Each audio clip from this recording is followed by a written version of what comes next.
वार्षिक प्रतिवेदन दाखिला, साधारण सभाको जानकारी। कुनै पनि सहकारी संस्थाले साधारण सभा विवरण प्रविष्ट गर्नुअघि साधारण सभाको जानकारी अनिवार्य भर्नुपर्ने हुन्छ। कुपोमिस प्रणालीमा साधारण सभाको जानकारी नभरी साधारण सभा राख्न मिल्दैन। साधारण सभाको विवरण भर्नको लागि वार्षिक प्रतिवेदन दाखिलामा जानुहोस्, जहाँ साधारण सभा मेनु देख्न सकिन्छ। त्यसपछि साधारण सभाको जानकारी लेखिएको मेनुमा क्लिक गर्नुपर्दछ। त्यसपछि आर्थिक वर्ष तथा साधारण सभाहरूको जानकारी तालिका देख्न सकिन्छ। साधारण सभाको जानकारी भर्नको लागि छेउमा रहेको नयाँ थप्नुहोस् बटनमा क्लिक गर्नुपर्दछ। त्यसपछि विवरण भर्ने पेज देख्न सकिन्छ, जहाँ साधारण सभाको प्रकार, विषय, आर्थिक वर्ष, साधारण सभाको मिति, स्थान र समय भर्नुपर्ने हुन्छ। त्यसैगरी साधारण सभा हुने जानकारीको पत्र पनि अपलोड गर्नुपर्ने हुन्छ। स्टार लगाएका विवरणहरू अनिवार्य रूपमा भर्नुपर्ने हुन्छ, नत्र विवरण सेभ गर्न सकिँदैन। विवरणहरू भरिसकेपछि सुरक्षित गर्नुहोस् भन्ने बटनमा क्लिक गरी सुरक्षित गर्न सकिन्छ। भरिसकेको विवरण नियामक निकायलाई पठाउनु पूर्व हेर्न र सच्याउन समेत सकिन्छ। संक्षिप्त विवरणको बटन क्लिक गर्दा विवरण हेर्न सकिन्छ भने सच्याउनुहोस् बटन क्लिक गरेर विवरण सच्याउन सकिन्छ। साधारण सभाको प्रतिवेदन। सहकारी संस्थाले आफ्नो संस्थाको साधारण सभा भए पश्चात वार्षिक रूपमा कुपोमिस प्रणाली मार्फत आफ्नो नियमनकारी निकायलाई साधारण सभाको प्रतिवेदन पठाउनु पर्दछ। साधारण सभाको प्रतिवेदन पठाउनको लागि वार्षिक प्रतिवेदन दाखिलामा गई साधारण सभा लेखिएको मेनुमा क्लिक गर्नुपर्दछ। त्यसपछि आर्थिक वर्ष तथा पहिला प्रविष्ट गरिएका सहकारीको साधारण सभाहरू सूचीमा देख्न सकिन्छ। नयाँ प्रतिवेदन दाखिला गर्नको निम्ति पेजको छेउमा रहेको नयाँ थप्नुहोस् बटनमा क्लिक गर्नुहोला। अब विवरण भर्ने फारम देख्न सकिन्छ, जहाँ साधारण सभा प्रकार, आर्थिक वर्ष, सभाको मिति, सभाको स्थान तथा एजेन्डा र निर्णयहरू भर्नुपर्ने हुन्छ। साधारण सभाको जानकारी नभरेमा सभाको मिति छान्ने ठाउँमा डाटा देखिन्न। त्यसैले पहिला साधारण सभाको जानकारी भर्नुपर्दछ। एकभन्दा बढी एजेन्डा र निर्णय भएमा एड बटनमा क्लिक गरेर थप्न सकिन्छ भने हटाउनु परेमा डिलिट बटनमा क्लिक गर्न सकिन्छ। त्यसैगरी लेखा परीक्षकको प्रतिवेदनमा लेखा परीक्षकको नाम, पेशागत प्रमाणपत्र नम्बर र सदस्य सङ्ख्या विवरणमा जम्मा उपस्थिति पुरुष र महिलाको विवरण भर्नुपर्ने हुन्छ। त्यसपछि हाजिरी अपलोड, माइनुट र लेखा परीक्षकको प्रतिवेदन अपलोड गर्नुपर्ने हुन्छ। फाइल साइज ठुलो भएमा साइज घटाउनु पर्दछ। स्टार लगाइएका विवरणहरू भने अनिवार्य भर्नुपर्ने हुन्छ, नत्र विवरण सेभ गर्न सकिँदैन।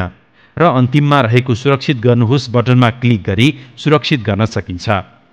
विवरण सच्याउनु परेमा वा अद्यावधिक गर्नु परेमा नीलो कलमको आइकन क्लिक गर्नुपर्दछ। प्रविष्ट भएको विवरण नियामक निकायलाई पठाउनु पूर्व हटाउन सकिन्छ। विवरण हटाउनु परेमा डिलिट आइकन क्लिक गर्नुपर्दछ।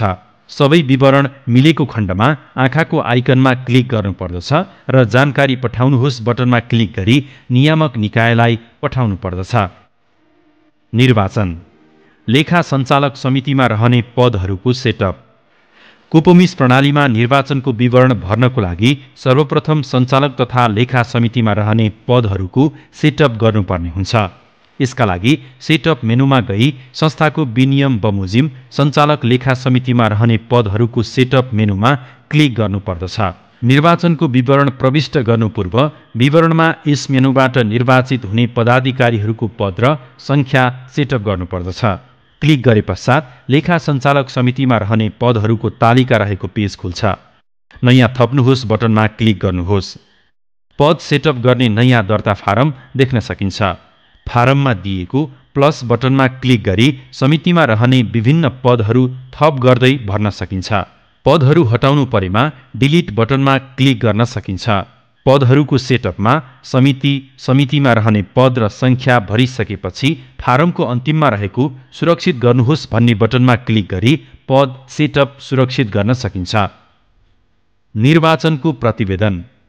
सहकारी संस्थामा पदाधिकारीहरूको निर्वाचन सम्पन्न भए पश्चात निर्वाचन सम्बन्धी विवरण प्रविष्ट गर्नुपर्दछ।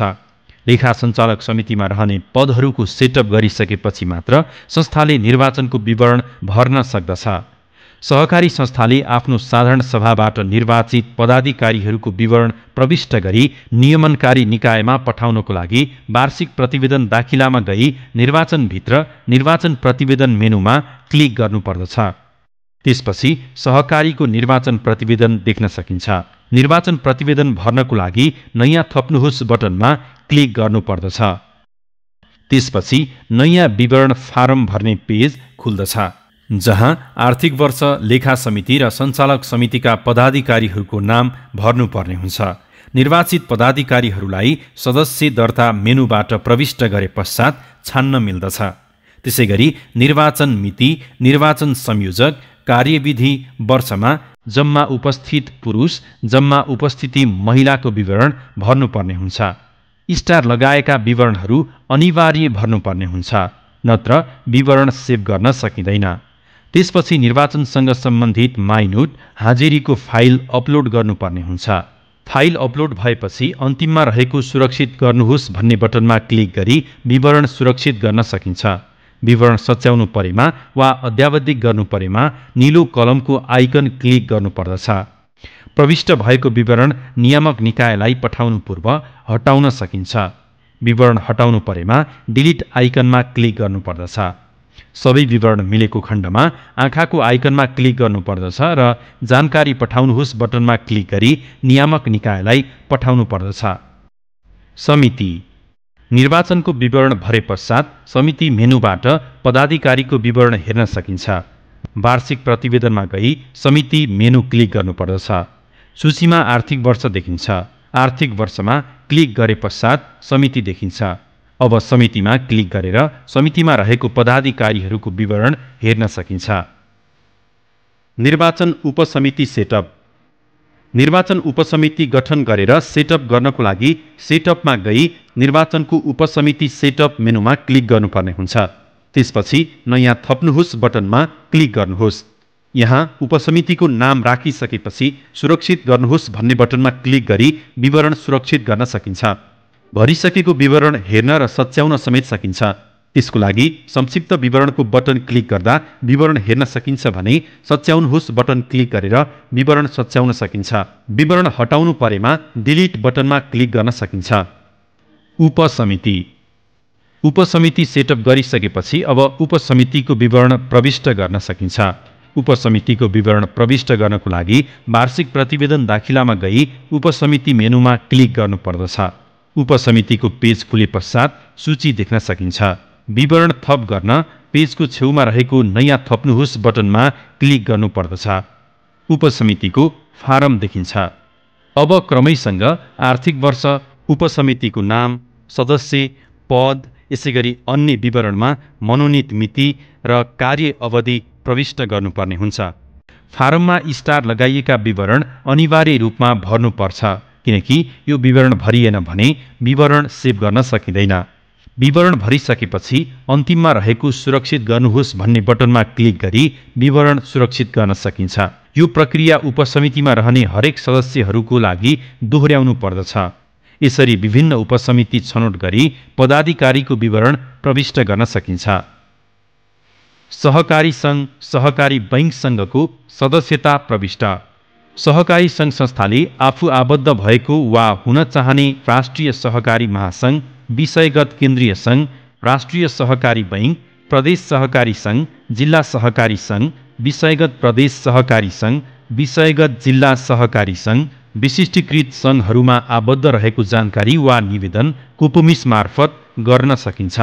सहकारी सङ्घ, सहकारी बैंक सङ्घको सदस्यता प्रविष्ट गर्नको लागि वार्षिक प्रतिवेदन दाखिलामा गई सहकारी सङ्घ, सहकारी बैंक सदस्यतामा क्लिक गर्नुहोस्। त्यसपछि नयाँ थप्नुहोस् बटनमा क्लिक गर्नुहोस्। पेजमा देखिए बमोजिम सङ्घको प्रकार छान्नु पर्दछ। सङ्घको प्रकार छानेपछि दायाँतर्फ सङ्घको नामको सूची आफै देखिन्छ। यसरी आबद्ध रहेको सङ्घको नाम छनौट गर्न सकिन्छ। निवेदन वा जानकारीको पत्र अपलोड गर्न ब्राउज बटन क्लिक गरी फाइल अपलोड गर्नुपर्दछ। हरेक सङ्घमा आबद्ध हुनको निम्ति माथिको जसरी नै विवरण थप्न सकिन्छ। विवरण भरिसकेपछि सुरक्षित गर्नुहोस् भन्ने बटनमा क्लिक गरी विवरण सुरक्षित गर्नुपर्दछ। विवरण सच्याउनु परेमा वा अद्यावधिक गर्नु परेमा नीलो कलमको आइकन क्लिक गर्नुपर्दछ। कुन विवरण सच्याउने हो त्यस कोष्टकमा नयाँ विवरण भरेर सुरक्षित गर्नुपर्दछ र सेभ भए पश्चात डाटा सेभड सक्सेसफुल्ली भनेर निम्न अनुसार हरियो कलरमा सिस्टमले मेसेज दिन्छ। प्रविष्ट भएको विवरण सङ्घलाई पठाउनु पूर्व हटाउन सकिन्छ। विवरण हटाउनु परेमा डिलिट आइकन क्लिक गर्नुपर्दछ। सबै विवरण मिलेको खण्डमा आँखाको आइकनमा क्लिक गर्नुपर्दछ र जानकारी पठाउनुहोस् बटनमा क्लिक गरी आबद्ध हुन खोजेको सङ्घमा विवरण पठाउन सकिन्छ।